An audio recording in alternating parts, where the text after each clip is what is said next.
नमस्कार दोस्तों, आज हम लोग सुप्रीम कोर्ट के बहुत महत्वपूर्ण फैसले पर चर्चा करेंगे। राजेंद्र बिहारी लाल बनाम उत्तर प्रदेश राज्य सन 2025।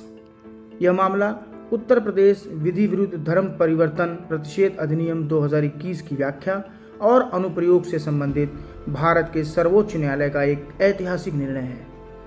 यह सैम हिगिनबॉटन यूनिवर्सिटी प्रयागराज के कुलपति और अन्य के खिलाफ कथित सामूहिक धार्मिक धर्मांतरण के लिए दायर की गई कई एफआईआर्स की वैधता की जांच करता है। यह निर्णय संविधान के अनुच्छेद 21 और 25 के तहत मौलिक अधिकारों की सुरक्षा की पुष्टि करता है और विशेष आपराधिक कानून के दुरुपयोग के खिलाफ चेतावनी देता है। डॉक्टर राजेंद्र बिहारी लाल, कुलपति सैम हिगिनबॉटन कृषि प्रौद्योगिकी और विज्ञान विश्वविद्यालय प्रयागराज और संस्थान के अन्य अधिकारियों पर उत्तर प्रदेश में कई एफआईआर में आरोप लगाए गए थे।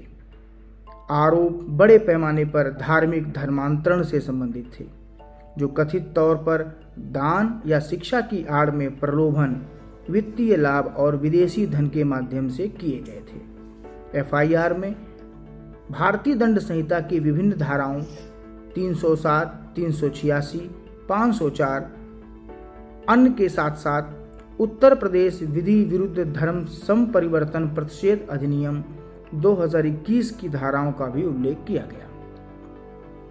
एफआईआर फतेहपुर और प्रयागराज सहित कई जिलों में दर्ज की गई। अलग अलग एफआईआर नंबरों में 2022-23 में 2-3 एफआईआर शामिल थे।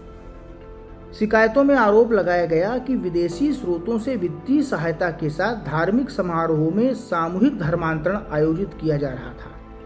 महत्वपूर्ण बात यह है कि शिकायतकर्ता कथित धर्मांतरण से पीड़ित नहीं थे, बल्कि असंबंधित तीसरे पक्ष थे। सर्वोच्च न्यायालय के समक्ष कुछ मुद्दे विचारणीय थे, जिनमें से पहला, क्या यूपी धर्मांतरण अधिनियम के तहत तीसरे पक्ष द्वारा दायर एफआईआर सुनवाई योग्य है? नंबर 2, क्या धर्मार्थ गतिविधियों या धार्मिक उद्देश्यों के लिए विदेशी सहायता प्राप्त करना अपराध है? नंबर 3, क्या समान आरोपों पर आधारित कई एफआईआर कानून की प्रक्रिया का दुरुपयोग है? नंबर 4, क्या ऐसी कार्रवाई जारी रखना याचिकाकर्ताओं के अनुच्छेद 21 और 25 के तहत मौलिक अधिकार का उल्लंघन करता है?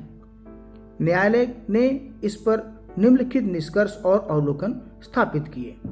न्यायालय ने पाया कि एफआईआर में यंत्रवत रूप से मैकेनिकली दोहराए गए बयान थे और उनमें विश्वसनीय भौतिक साक्ष्यों का अभाव था।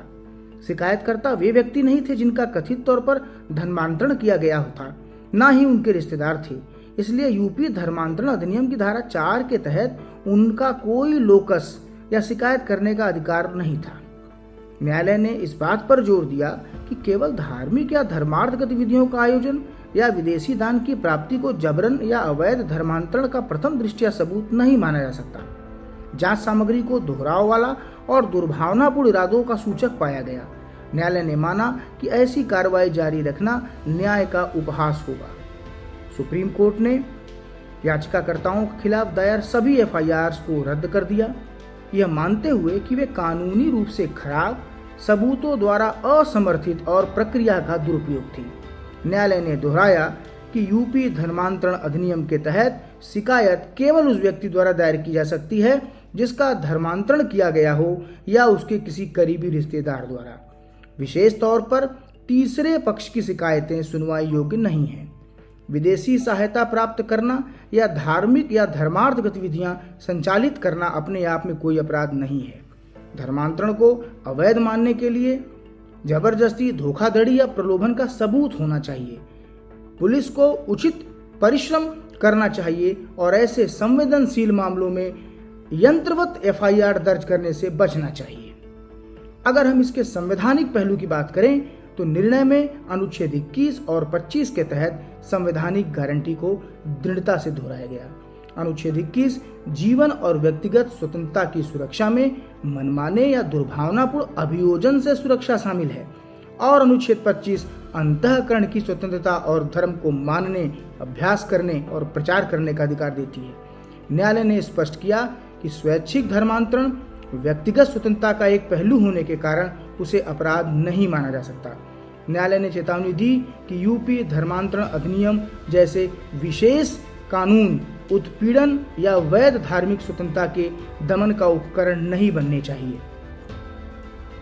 इसमें प्रमुख कानूनी सिद्धांत जिसका सुप्रीम कोर्ट ने प्रतिपादन किया वो इस प्रकार थे। नंबर 1, विशेष विधानों के तहत शिकायतों को प्रक्रियात्मक आदेशों का कड़ाई से पालन करना चाहिए। नंबर 2, धार्मिक धर्मांतरण मामलों में तीसरे पक्ष की एफआईआर अमान्य है। नंबर 3, दान, सामाजिक कार्य या विदेशी सहायता की प्राप्ति अपने आप में एक अपराध नहीं है। नंबर 4, न्यायपालिका के पास आपराधिक कानून के दुरुपयोग को रोकने के लिए कार्रवाई को रद्द करने की अंतर्निहित शक्तियां हैं। अनुच्छेद 25 के तहत धार्मिक स्वतंत्रता को जबरदस्ती या धोखाधड़ी के रोकथाम के साथ सामंजस्य बिठाना होगा। और नंबर 6, आपराधिक मामलों में प्रक्रिया का दुरुपयोग अनुच्छेद 32 के तहत भी न्यायिक हस्तक्षेप को आमंत्रित करता है। यह स्वैच्छिक और जबरन धर्मांतरण के बीच एक स्पष्ट अंतर खींचता है। यह यूपी धर्मांतरण अधिनियम जैसे विशेष कानूनों की प्रक्रियात्मक पवित्रता को स्थापित करता है। यह झूठे या प्रेरित आरोपों के खिलाफ शैक्षणिक और धर्मार्थ संस्थानों के लिए सुरक्षा को मजबूत करता है। यह राज्य मशीनरी के दुरुपयोग के खिलाफ एक सुरक्षा कवच के रूप में न्यायपालिका की भूमिका की पुष्टि करता है। छात्रों और कानून के उम्मीदवारों के लिए यह निर्णय आपराधिक कानून, संवैधानिक कानून और मानवाधिकार विधिशास्त्र के अध्ययन की दृष्टि से एक महत्वपूर्ण मिसाल के रूप में कार्य करेगा। निष्कर्षतः हम यह कह सकते हैं कि सर्वोच्च न्यायालय ने इस ऐतिहासिक फैसले के माध्यम से इस बात पर जोर दिया कि यूपी धर्मांतरण अधिनियम का उद्देश्य जबरदस्ती या धोखाधड़ी वाले धर्मांतरण को रोकना है, न कि धर्म के मुक्त अभ्यास को प्रतिबंधित करना। आपराधिक कानून को संयम के साथ लागू किया जाना चाहिए और प्रत्येक आरोप को विश्वसनीय सामग्री द्वारा समर्थित होना चाहिए। विशेष विधानों का दुरुपयोग न्याय में जनता के विश्वास को खत्म करता है। इस प्रकार यह निर्णय भारतीय संविधान में निहित संवैधानिक नैतिकता, न्यायिक विवेक और धर्मनिरपेक्षता की भावना को पुष्ट करता है। जय हिंद, जय भारत।